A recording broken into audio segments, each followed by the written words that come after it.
Pues buenas tardes, compañeras y compañeros. Voy a intentar introducir algunos temas para el debate. Tampoco tengo la pretensión de que los incluya todos, por tanto, durante el debate tendremos tiempo de poder hablar de los temas que yo planteo, de los temas que los miembros del Comité Confederal creáis oportuno. Venimos a este cuarto Comité Confederal en una situación de estancamiento de la guerra en Ucrania. Ahora ya parece algunas veces que hasta nos olvidamos, si no fuera porque de vez en cuando las noticias visualizan la situación de destrucción de las infraestructuras, la situación de peligro para las vidas humanas que corren en un país donde la temperatura en la mayoría del país durante el invierno es de bajo 0 grados.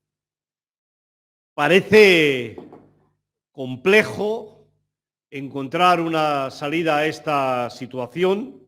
En todo caso, creo que para restaurar la normalidad en el continente europeo y de alguna manera en el ámbito planetario se debería de poder cerrarse esta guerra con un acuerdo definitivo que volviera a Ucrania a sus fronteras antes de la invasión de Rusia. Hoy, ayer, estos días, hemos visto también que China despierta.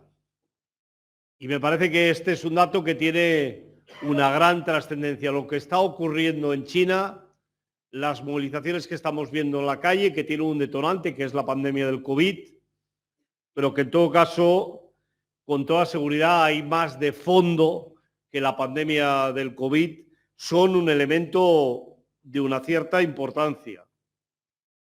De preocupación, obviamente, porque a todo el mundo le gusta la estabilidad. Es evidente que un conflicto en China, una situación compleja interna en China, afecta a todo el mundo, afecta sobre todo al comercio en todo el mundo, pero los demócratas también lo vemos con una cierta ilusión de que finalmente China, aparte de hacer ese proceso hacia la economía de mercado, haga un proceso también hacia la libertad, hacia la democracia de todos los ciudadanos y las ciudadanas de China. Resultados muy positivos desde el punto de vista de la izquierda en América Latina.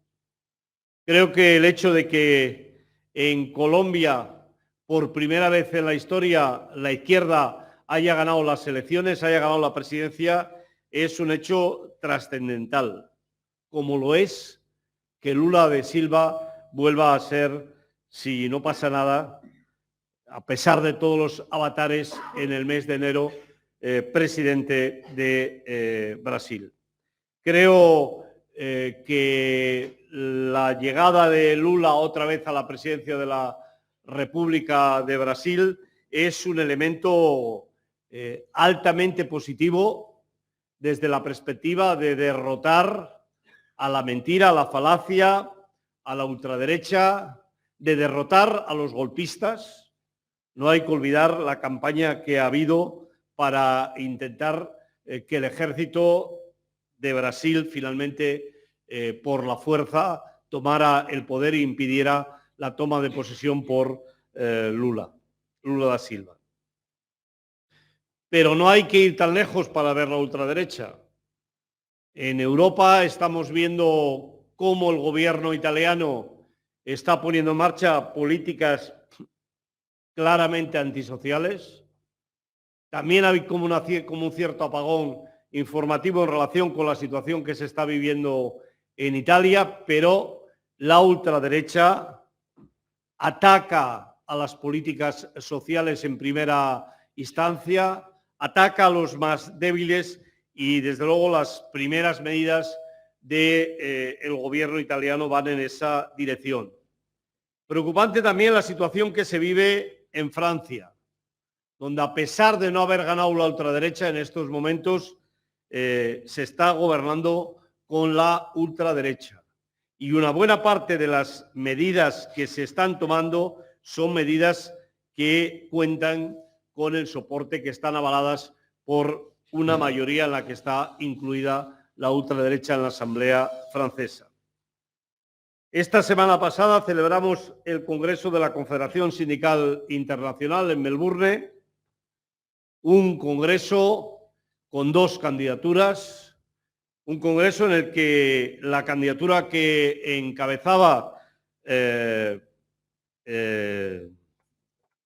mira que no acordarme de Luca Vicentini, tiene narices, Luca Vicentini, que ha sacado un 72% de los votos, un congreso que ha permitido durante unos cuantos días visualizar cuáles son las preocupaciones, en qué contexto se está moviendo el sindicalismo en el conjunto del planeta.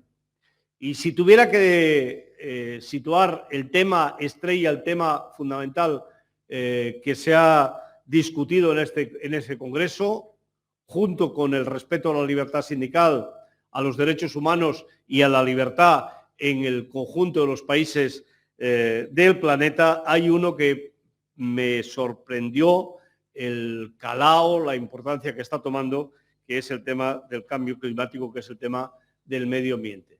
Desde Etiopía hasta Alemania, todas las organizaciones sindicales presentes en el Congreso situaron como uno de los elementos fundamentales del sindicalismo global en los próximos años la lucha contra el calentamiento del planeta, la lucha en defensa del medio ambiente. Antes os decía que Luca Vicentini es el secretario general de la Confederación Sindical Internacional. Hay que, por tanto, cambiar el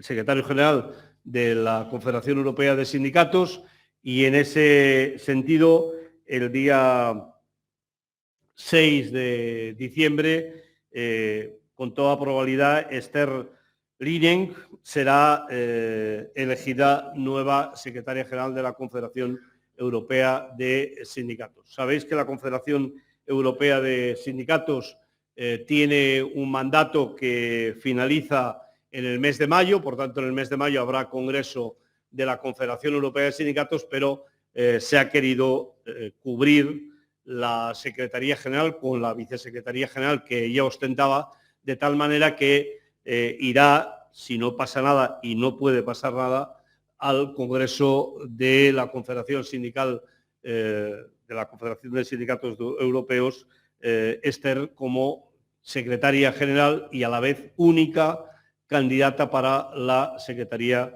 General de la CES. En España estamos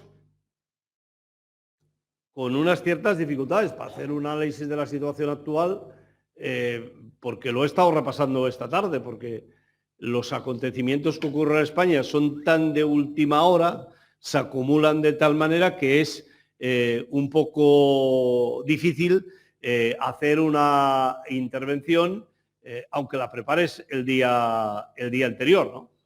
Y por tanto hemos visto esta mañana que nos hemos levantado con nuevas cuestiones que aparecen en el panorama y voy a intentar situar algunas de ellas. En primer lugar, estamos ante una muy buena noticia, que es la bajada de la inflación. El que la inflación se haya situado en el 6,8% es una buenísima noticia. Lo es sobre todo para los trabajadores y las trabajadoras, lo es para las personas que menos tienen, que justamente es ahí donde se ceba el aumento de la inflación. Pero no nos podemos quedar aquí. La inflación subyacente está casi al mismo nivel que la inflación en nuestro país. Pero es más, con una bajada tan considerable como la que ha habido este mes de la inflación en general, resulta que la inflación subyacente ha subido 1/10. Sabéis que la inflación subyacente es aquella que no tiene en cuenta ni el precio de los carburantes, de los combustibles, de la energía, para ser más exactos, y de los productos manufacturados, no manufacturados. ¿Eso qué quiere decir? Quiere decir que si la razón fundamental para la subida de los precios en nuestro país fue el incremento del precio de los carburantes, el incremento de los combustibles, en estos momentos el elemento fundamental que está haciendo bajar la inflación es la bajada del precio de los combustibles y la inflación subyacente se mantiene, podemos decir sin ningún lugar a dudas, teniendo en cuenta que además los salarios no están subiendo lo mismo que la inflación, que aquí hay alguien que se está forrando. Y en realidad quienes se están forrando son las empresas, son los beneficios empresariales. Pero no solo los beneficios empresariales de las manidas petroleras, eléctricas, bancos, en general los beneficios empresariales en nuestro país están creciendo de manera muy, muy importante. Y en ese sentido, yo creo que los presupuestos generales del Estado que se acaban de aprobar en el Congreso de los Diputados y que ahora pasan a la tramitación al Senado, son una buena noticia para la mayoría de los ciudadanos y de las ciudadanas de nuestro país. ¿Por qué? Porque son unos presupuestos con un alto compromiso social, desarrollan políticas que van a ayudar a las personas que están con más dificultades a poder soportar mejor esta situación. Y fijaros que digo soportar mejor, porque en realidad ese lema que desde el Gobierno se intenta explicar un día sí y otro también, de que nadie se quede atrás, está lejos de ser una realidad en nuestro país. Hay mucha gente que se está quedando atrás a pesar de los esfuerzos que desde el Gobierno se están desarrollando a través de las políticas presupuestarias. En ese sentido hay que destacar la subida de las pensiones, que después de toda una serie de debates, de discusiones, de propuestas de que no subieran las pensiones de acuerdo con el IPC, finalmente, si no ocurre nada, y esperemos que no ocurra nada, las pensiones se van a revalorizar de acuerdo con la ley y, por tanto, van a subir en ese entorno, si no cambia la previsión con la inflación real que sabremos en los próximos días, del 8,5%, y creo que esa es una buena noticia. Quiero en este contexto, compañeros y compañeras, llamar la atención de la necesidad que tenemos desde el sindicato, que vamos a tener desde el sindicato en los próximos tiempos, de defender el acuerdo de pensiones. El Partido Popular votó en contra del acuerdo de pensiones. El Partido Popular se ha posicionado contra la revalorización de las pensiones de acuerdo con el IPC. Pero no solo el Partido Popular. La COE, que firmó con nosotros el acuerdo de pensiones, ahora a la hora de aplicarlo se olvidó que había firmado y también ha pedido que la revisión de las pensiones no se haga de acuerdo con el IPC. Y bueno, puede haber incluso quien piense que la propuesta de la COE y del Partido Popular tiene sentido. Desde nuestro punto de vista no tiene ningún sentido que las pensiones más altas no suban de acuerdo con el IPC. Este intento permanente que vivimos en la sociedad de intentar pelear a los jóvenes con sus abuelos, de intentar pelear a los pensionistas que cobran más con los pensionistas que cobran menos, es un intento de dividir la sociedad para que todo el mundo pierda. Porque los jóvenes no van a cobrar más si sus abuelos no cobran la pensión, al contrario. no tendrán refugio los abuelos para que les puedan ayudar a sobrevivir en muchas ocasiones, como ha ocurrido en el pasado y como está ocurriendo en estos momentos. Pero pretender congelar las pensiones altas es ir contra el fondo del sistema de pensiones en nuestro país. Hay que explicar a los pensionistas, a los ciudadanos y a las ciudadanas, que en nuestro país el sistema que tenemos es un sistema de reparto y, por tanto, el que cobra una pensión muy alta ha pagado, en muchos casos, cotizaciones muy superiores a las que se derivan de su pensión. Porque es un sistema contributivo, es un sistema de reparto, es un sistema de solidaridad.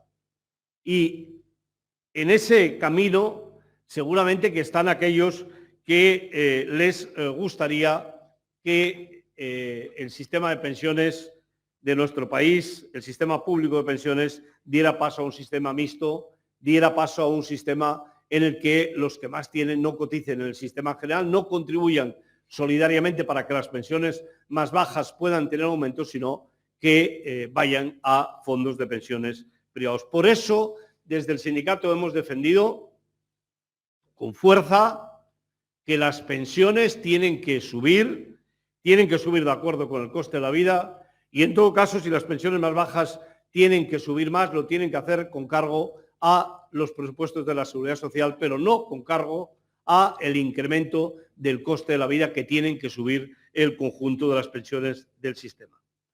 Quiero deciros que también desde el sindicato hemos saludado y saludamos con simpatía la subida de impuestos que prevé el Gobierno. Podríamos saludarla con más simpatía si fuera mayor y fuera permanente. Es una subida de impuestos que el Gobierno ha puesto en marcha, pero que algunas veces parece que está arrastrando los pies, que le cuesta. Y no tiene que costarle. Lo que ocurre con algunos de los sectores que se verán obligatoriamente afectados por esta subida de los impuestos es que han hecho un proceso de usura absolutamente incompatible con un sistema democrático, absolutamente incompatible con un Estado social de derecho como es nuestro país, como proclama la Constitución, que es nuestro país. Las eléctricas les han caído del cielo o del bolsillo de los ciudadanos, que más bien ha sido el bolsillo de los ciudadanos, estos ingresos atípicos que están teniendo, estos beneficios de usura que están teniendo. Pero ocurre exactamente lo mismo con las petroleras y ocurre una cosa no igual, pero parecida, por lo que hace referencia al sector financiero. Ninguno de ellos tiene bastante. Y mientras tanto, la Comisión de la Competencia ni se le oye, ni se le espera, ni se sabe si existe. La Comisión de la Competencia actúa de manera inmediata con los débiles, pero es incapaz de plantar cara a los fuertes en este país. Y lo hay que denunciar. No podemos tener una Comisión de la Competencia que solo machaque a los más débiles y que sea incapaz de plantar cara a las petroleras que mantienen los precios del combustible en unos niveles muy superiores a los que había antes de la crisis, cuando el precio del petróleo era más caro que es en estos momentos.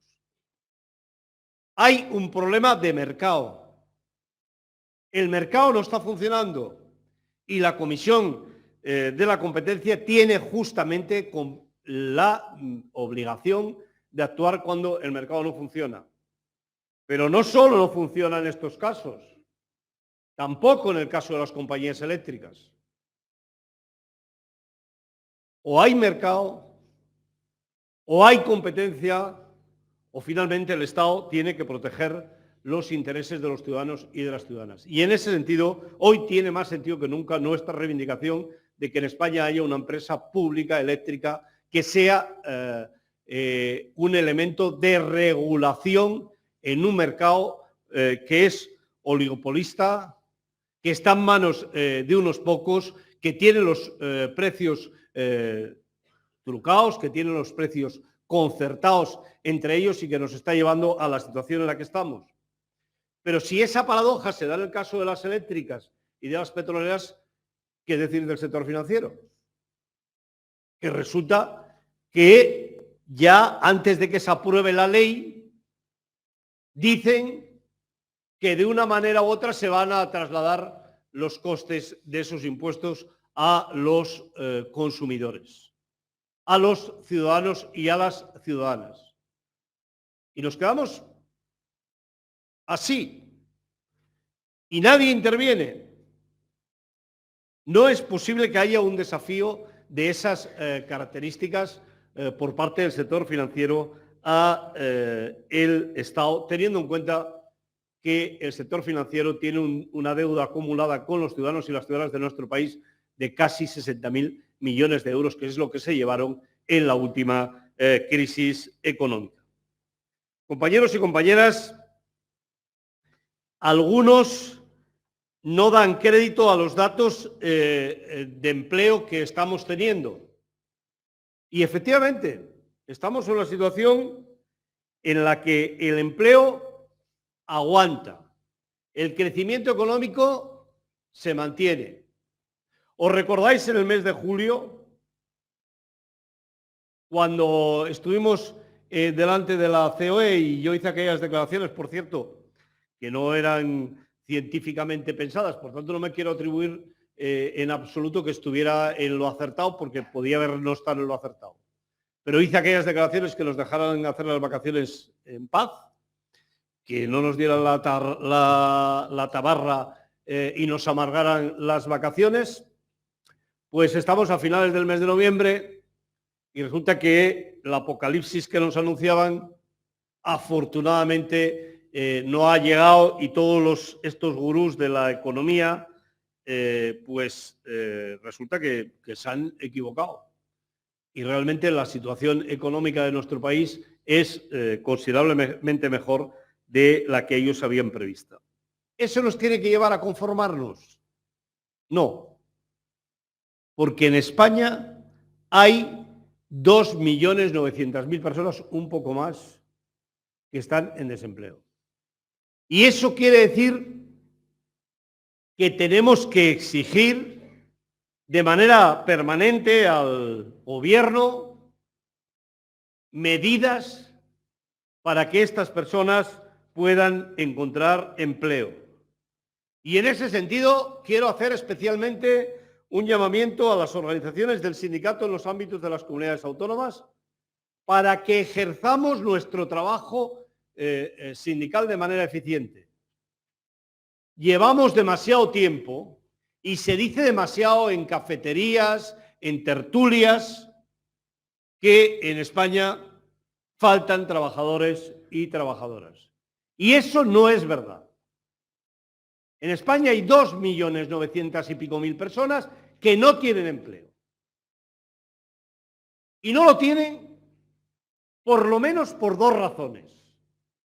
En primer lugar, porque los servicios de empleo, compañeros y compañeras, no están funcionando.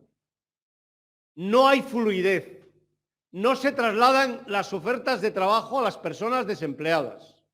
No se orienta a los trabajadores y a las trabajadoras, porque no hay servicios de orientación preparados ni en suficiencia como para poder atender los 2.900.000 personas que están desempleados.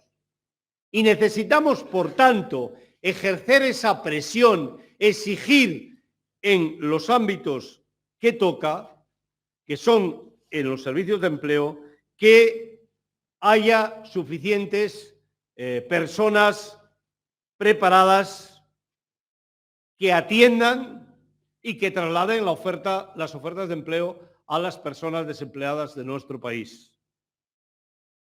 Con programas de formación, efectivamente, moviendo todos los instrumentos que tengamos a nuestro alcance para que esos puestos de trabajo que dicen que hay puedan finalmente ser cubiertos por una de las personas que están desempleadas en nuestro país.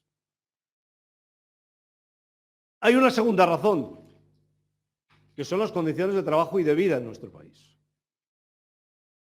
Claro, que nadie pretenda que las personas trabajadoras en nuestro país trabajen en una situación de absoluta precariedad laboral y con unos salarios de miseria, que es lo que se produce en una parte importante de las actividades en nuestro país.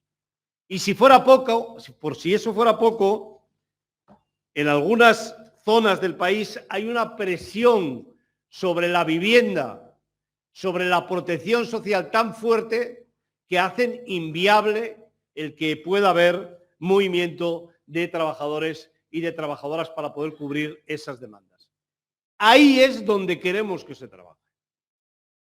Ahí es donde el sindicato quiere que se trabaje a fondo. No es la primera vez que lo digo en el Comité Confederal, lo dije en el anterior Comité Confederal. Pero me gustaría que esta no sea una cuestión solo que se diga en los comités confederales. La organización en todos los ámbitos tiene que velar por que eso sea posible.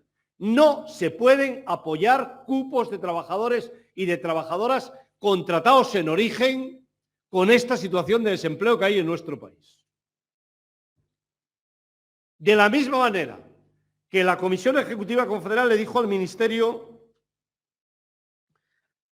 de Seguridad Social e Inmigración que no íbamos a aceptar que se abrieran las puertas para la contratación en origen para miles y miles de trabajadores del sector de la construcción, del sector de la hostelería, del sector del transporte, porque creemos que hay suficiente personas en nuestro país, que hay que buscarlo. En las comunidades autónomas hay que decirlo lo mismo a los gobiernos de las comunidades autónomas. No pueden venir las ofertas de trabajo de las comunidades autónomas con el visto bueno de nuestra organización. Tenemos una responsabilidad en la participación institucional. No se trata de ir y decir que sí. Se trata de ejercer nuestro trabajo en los ámbitos de las comunidades autónomas. Se trata de ejercer nuestro trabajo y exigir que los servicios de empleo sean eficientes, tengan suficientes personas como para poder hacer ese trabajo de orientación. Mirar, en los países del norte europeo, que tanto se habla de ellos, aproximadamente cada orientador tiene a su cargo en torno a máximo 200 personas. Entre 100 o 200 personas. ¿Sabéis cuántos tiene los servicios de empleo de las comunidades autónomas en España? 2.500. ¿Alguien se cree que puede haber un ser humano que con 2.500 personas bajo su responsabilidad para poder orientarlas los va a llamar? ¿Les va a poder hacer un currículum? ¿Va a poder orientarlos hacia la formación con los puestos de trabajo que se necesitan? Es absolutamente imposible. Por eso creo que tenemos que centrarnos en desmentir ese bulo que tiene consecuencias letales para los sistemas de protección en nuestro país. Porque cuando estás en un bar y te preguntan, y a mí también me preguntan, oiga, ¿usted cree que es que no hay trabajadores en nuestro país? A continuación, lo siguiente es que se pagan demasiados subsidios. Y a continuación, ¿sabéis qué es lo que ocurre? Que la extrema derecha empieza a actuar y se empiezan a quitar la protección social, como está ocurriendo en estos momentos en Italia. Y en España no hay muchos subsidios, es mentira. En España es muy difícil que la gente pueda acceder a un subsidio. En España no es nada fácil acceder a la renta del mínimo vital, pero tampoco lo es a poder acceder a ninguna de las prestaciones que se dan en ningún ámbito, si no hay una justificación importante para que eso sea así. Creo, compañeros y compañeras, que el sindicato tiene que sacar pecho en relación con la reforma laboral. Lo estamos haciendo, pero no dejemos de hacerlo. Porque igual que os decía que pasa con las pensiones, va a ocurrir también con la reforma laboral. Yo he intentado por todos los medios que el Partido Popular diga que si gobierna no va a tocar la reforma laboral, que va a respetar el consenso social que tuvo la aprobación de la reforma laboral. Hasta hoy nuestro intento, el intento de la Unión General de Trabajadores y Trabajadoras para que lo diga, ha sido vano. No lo han hecho. Pero es que la patronal hace 4 días que tuvo una asamblea y la candidata alternativa al actual presidente, al reelegido presidente, una de las cuestiones que planteaba ya era la reforma de la reforma. Porque no les gusta tener trabajadoras y trabajadoras libres en nuestro país. Porque no les gusta que los jóvenes en nuestro país puedan tener seguridad vital para poder emprender una vida, pero también seguridad para defenderse, seguridad para afiliarse al sindicato, seguridad para poder presentarse en unas listas, en unas elecciones sindicales. Y eso, compañeros y compañeras, es una de las cuestiones importantes que tenemos que defender. Casi estamos en el 50% de contratos que se están haciendo con carácter indefinido en nuestro país. Hemos pasado prácticamente del 5% al 50%. Y estamos en niveles de precariedad, de contratación temporal históricamente bajos en nuestro país. Por eso merece la pena explicarlo y merece la pena que los trabajadores y las trabajadoras sean plenamente conscientes de la aportación que en ese sentido ha hecho la reforma laboral. Hay muchos y muchas que lo son, porque yo me los encuentro en la calle, me los encuentro en el transporte público y muchos se acercan para decírmelo. Que tengo un contrato indefinido y ha sido gracias a ustedes, gracias a las organizaciones sindicales, pero creo que el sindicato no puede pasar capítulos sin que cada mes, cada 2 meses, se haga una rueda de prensa en cada comunidad autónoma. Desde el ámbito de la Confederación hagamos un análisis de cuál es la evolución que hay, que seamos capaces desde los sectores de ir explicando cuáles son los cambios sectoriales que se están produciendo en relación con la contratación. Porque si no, finalmente empezarán a aparecer los peros que los tiene la actual situación. Claro que tiene peros. No es que tenga peros la actual situación más que tenía antes. Al haber este cambio tan importante, han surgido dificultades, han surgido nuevas situaciones que hay que abordar y que desde el sindicato en ese sentido también sabéis que estamos abordando. Compañeros y compañeras, antes os decía que el Congreso de la Confederación Sindical Internacional, de la CSI, ha sido un congreso en el que uno de los temas fundamentales de debate ha sido el tema del cambio climático. Y en ese sentido también quiero llamar la atención porque tiene que ser una de las cuestiones, una de las banderas, uno de los símbolos con los que trabaje nuestra organización. Ahora ya no se trata, compañeros y compañeras, de, como en algún otro momento de la historia hemos podido hacer, de decir sí o decir no. Esto no tiene marcha atrás. La lucha contra el cambio climático no tiene ninguna otra salida más que llevarla a término. Nos estamos cargando el planeta. Estamos viendo cuáles son las consecuencias todos los días con las nuevas situaciones de siniestros naturales que están apareciendo como consecuencia del calentamiento del planeta. Y eso requiere, sin ningún lugar a dudas, que desde el sindicato tomemos conciencia de la necesidad de trabajar en ese campo.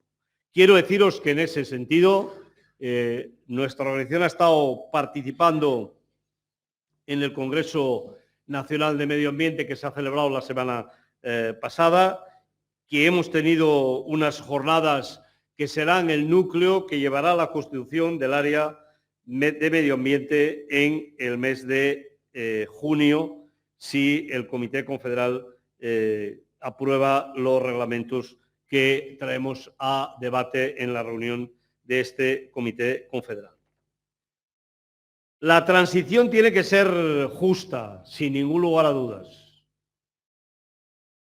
Tenemos que luchar para que antes de que se desenchufe una actividad, se enchufe otra. Ya no nos sirven promesas. Tenemos que conseguir que la transición sea en base a realidades, para que nos entiendan las trabajadoras y los trabajadores de nuestro país. Pero, compañeros y compañeras, esta es una lucha que el sindicato tiene que situar entre sus prioridades, porque es una de las prioridades de la sociedad, porque es una de las prioridades de la humanidad. Todo lo que tiene que ver con la mujer forma parte en el último tiempo de debates absolutamente insoportables en los que nos tiene metidos, a los que nos somete la extrema derecha.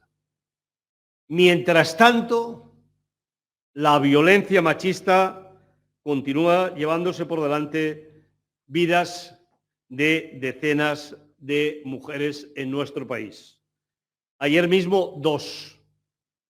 Esta es una situación absolutamente insoportable, que tenemos que poner de manifiesto el 25 de noviembre, pero sobre todo todos los días del año. Y en ese sentido también quiero hacer un llamamiento al conjunto del sindicato a que esta cuestión sea una de las cuestiones que forme permanentemente parte del discurso de nuestra organización.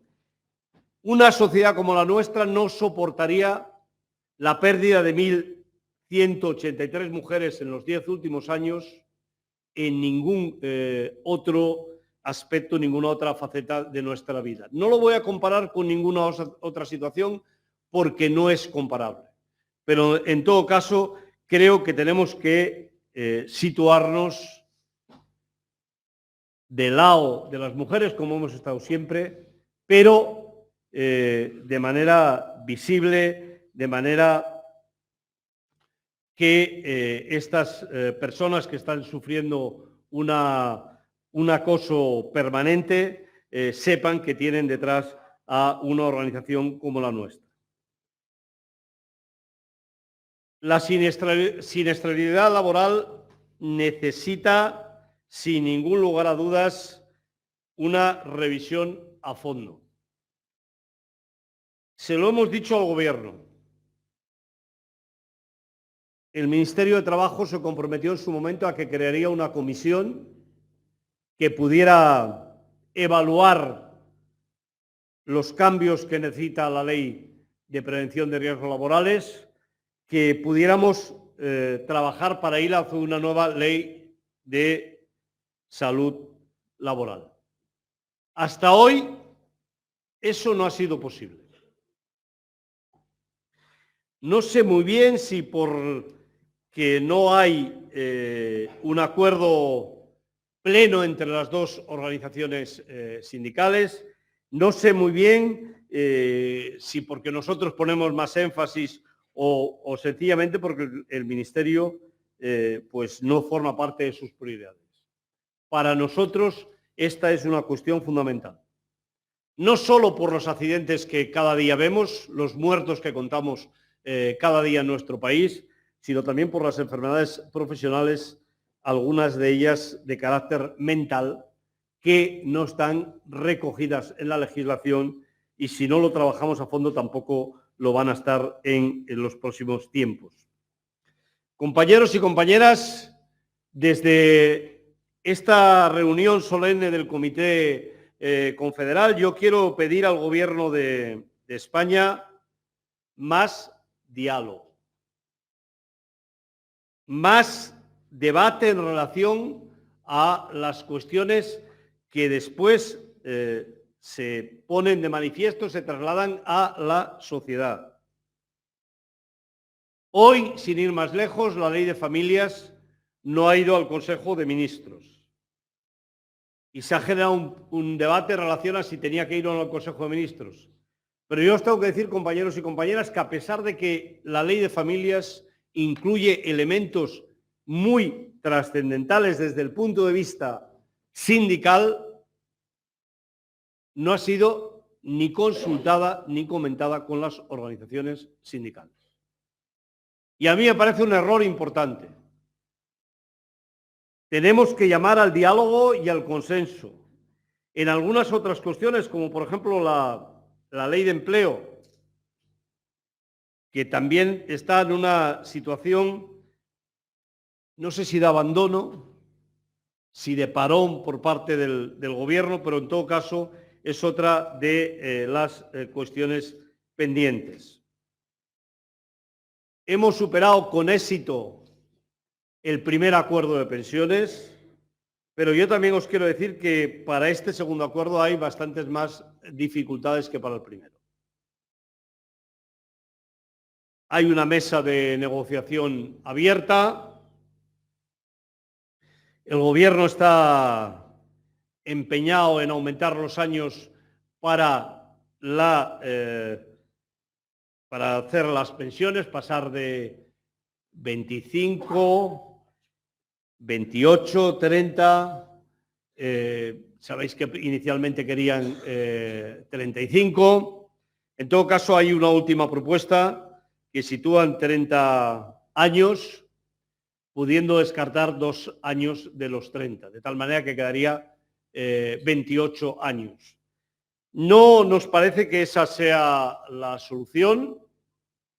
No recoge ninguna de las cuestiones o solo alguna de las cuestiones que hemos planteado al Gobierno en relación a este tema, sobre todo por lo que hace referencia a ver cómo se premia las largas carreras de cotización a la Seguridad Social, aquellas personas que llevan 44, 45, 40, 43 años cotizados a la Seguridad Social. Tampoco se solventan situaciones de injusticia tan profundas como las que se dan cuando una persona que lleva 30 años o 25 años cotizados a la Seguridad Social resulta que porque no ha cotizado 2 años en los 10 últimos no tiene derecho a una pensión. Nos parece que es una situación insoportablemente injusta, irracional, que no tiene ningún sentido. Y en ese sentido hemos planteado al Gobierno toda una serie de cuestiones que también pasan por avanzar en la igualdad, por lo que hace referencia a la mujer y a las bajas que tiene la mujer como consecuencia de la maternidad o de otras cuestiones que puedan ser superadas poniendo cotizaciones en los vacíos de cobertura que se puedan tener, de tal manera que podamos conseguir avanzar por lo que hace referencia a la desigualdad profunda que se produce en el sistema de pensiones de nuestro país. De cualquier manera, de ese tema vamos a tener tiempo de hablar en el día de mañana, pero en todo caso yo sí que quería hoy situar nuestra profunda decepción, nuestro desacuerdo con la propuesta que ayer nos entregó el Gobierno en la mesa de diálogo social. Es bien cierto que, por lo que hace referencia a los destopes, hay un avance considerable, positivo, porque va a permitir a la Seguridad Social financieramente tener más posibilidades en los próximos años. Es una reforma que va de ahora al año 2050, que prevé un destope, por tanto, en el tiempo. Yo creo que absolutamente asumible por parte de las empresas, un destope que en todo caso queda lejos todavía de la situación de destope de cotizaciones que tienen el resto de países de la Unión Europea. Y compañeros y compañeras, está caminando la demanda que pusimos en el Consejo de Derechos Sociales de la Unión Europea en relación al despido restaurativo. Y es otra de las cuestiones que yo de tanto en tanto, cuando voy a visitar empresas, cuando estoy con delegados y con delegadas, les pregunto si han recibido información en relación a esta demanda del sindicato, y la verdad es que casi siempre me encuentro con una respuesta que no es positiva. Porque creo que en el sindicato hacemos cosas muy potentes que no explicamos. Y la demanda ante el Consejo de Derechos Sociales de la Unión Europea en relación al despido restaurativo es una cuestión que tenemos que explicar. La tenemos que explicar porque así que ha empezado a caminar, así que se ha visto que tiene visos de poder ser resuelta, inmediatamente hemos encontrado la paternidad no de una, sino de dos.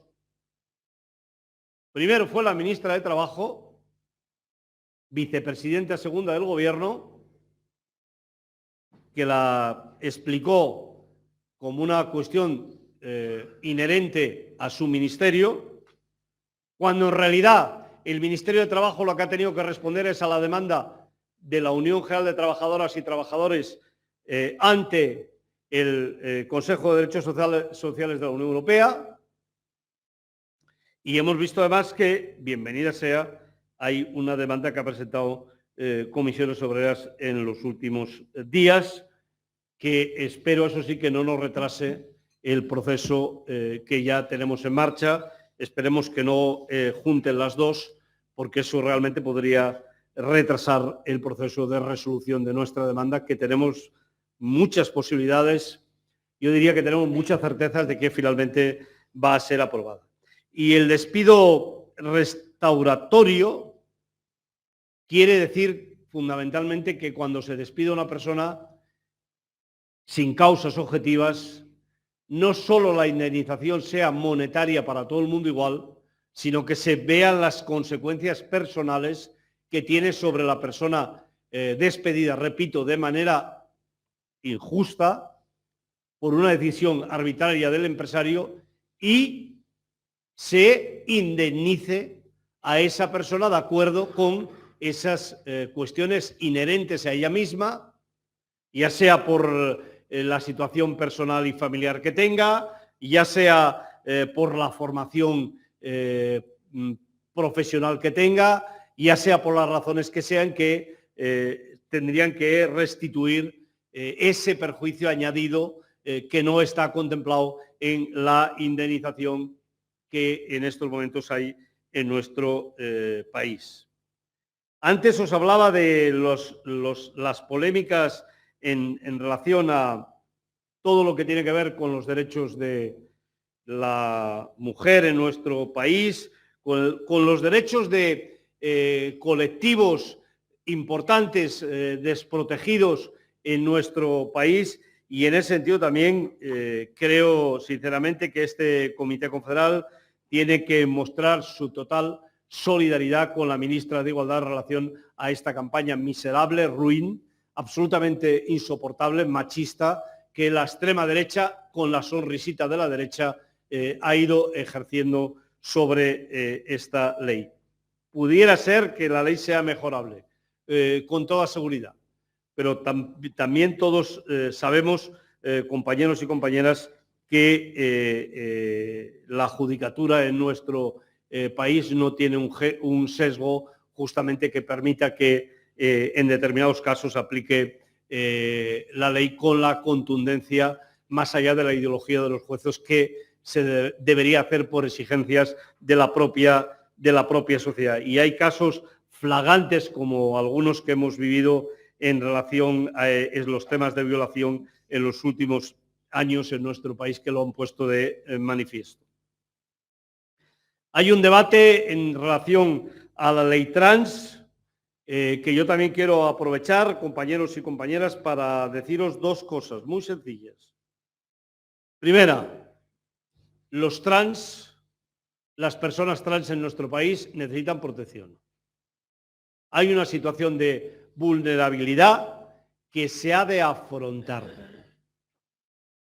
Creo que esa es una cuestión en la que deberíamos de tener una plena y absoluta coincidencia.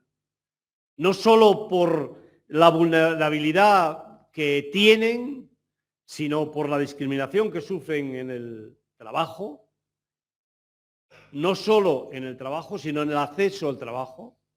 El desempleo en este colectivo está rondando el 80% de las personas, sino porque creo sinceramente que en este camino en el que estamos necesitamos que los colectivos que se han quedado fuera de este proceso de ampliación de libertades puedan avanzar. Y eso no exime a que cada uno en el sindicato, en relación con aquellos temas más polémicos, pueda tener la opinión que tenga. Y el sindicato se la tiene que respetar, y además creo sinceramente que tampoco tenemos por qué profundizar más en esta materia, que solo hace una cosa, que es dividir.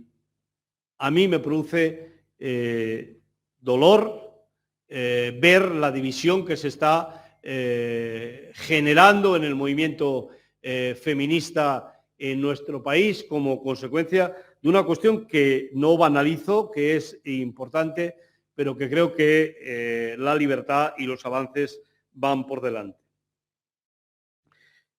Tenemos por delante todo el capítulo de la negociación colectiva. Bueno, todo el capítulo de la negociación colectiva no, porque hay que felicitar a los servicios públicos, a nuestra organización de los servicios públicos, por el acuerdo que ha llegado en relación con los trabajadores y las trabajadoras de la función pública. Creo que es un ejemplo para el conjunto del sector privado el que se haya podido avanzar de la manera en la que se ha avanzado. Pero lo cierto es que en el sector privado no hemos podido avanzar. ¿Podría decirlo de otra manera? Hemos avanzado, pero hemos avanzado a base de la movilización, a base de la presión a través de los convenios colectivos. De hecho, compañeros y compañeras, hay algunos datos que lo ponen de manifiesto. Los convenios colectivos firmados desde medio año a esta parte, el incremento salarial es netamente superior al que venimos arrastrando de los convenios de aplicación de años anteriores o del propio año 22 antes del mes de junio. Quiere decir que la movilización da resultados. Hemos conseguido pasar de un número de trabajadores de en torno al 16% cubiertos por una cláusula de revisión salarial a más del 24%. Y aquí no está incluido los trabajadores de la función pública, porque si no, el porcentaje sería mucho más alto. Es verdad que con cláusulas de revisión salarial, algunas mejores y otras menos buenas. Pero en todo caso, creo que el avance ha sido notable.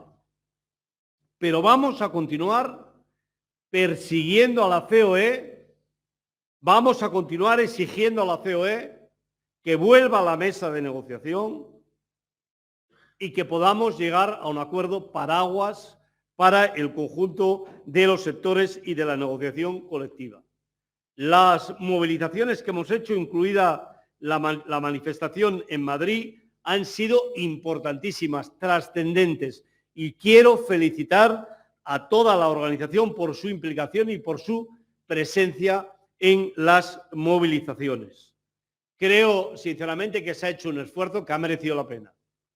Hemos sido capaces de visualizar en las calles de Madrid de manera muy importante el desacuerdo, el rechazo de las organizaciones sindicales a las posiciones cerradas de la COE, que son posiciones cerradas, que no hay razones económicas de fondo, compañeros y compañeras, más que una, que es incrementar de manera permanente los beneficios empresariales.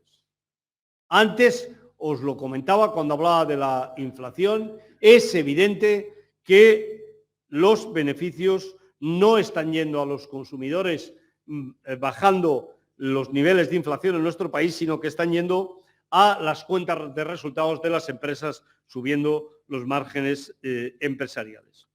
Por eso también me gustaría pediros a todas y a todos un esfuerzo para intentar que los convenios colectivos no se firmen sin unas condiciones de exigencia mínimas, que no se firmen si no introducimos cláusulas de revisión salarial que nos permitan garantizar los salarios para las trabajadoras y los trabajadores de nuestro país. Y en ese sentido yo espero que podamos en el año que viene, en el mes de enero del año que viene, volver a plantear nuevas movilizaciones de carácter general por parte de las dos organizaciones sindicales. Nuevas movilizaciones que nos tienen que llevar a acostumbrarnos a coordinar en los ámbitos territoriales la acción sindical, a coordinar en los ámbitos territoriales los convenios colectivos, a hacer coincidir los sectores más potentes, más fuertes, donde hay más afiliación sindical, donde hay más delegados y más delegadas, con aquellos donde hay más debilidad, de tal manera que los podamos ayudar a que se puedan extender los conflictos, combinado eso también, si es necesario, con movilizaciones de carácter general.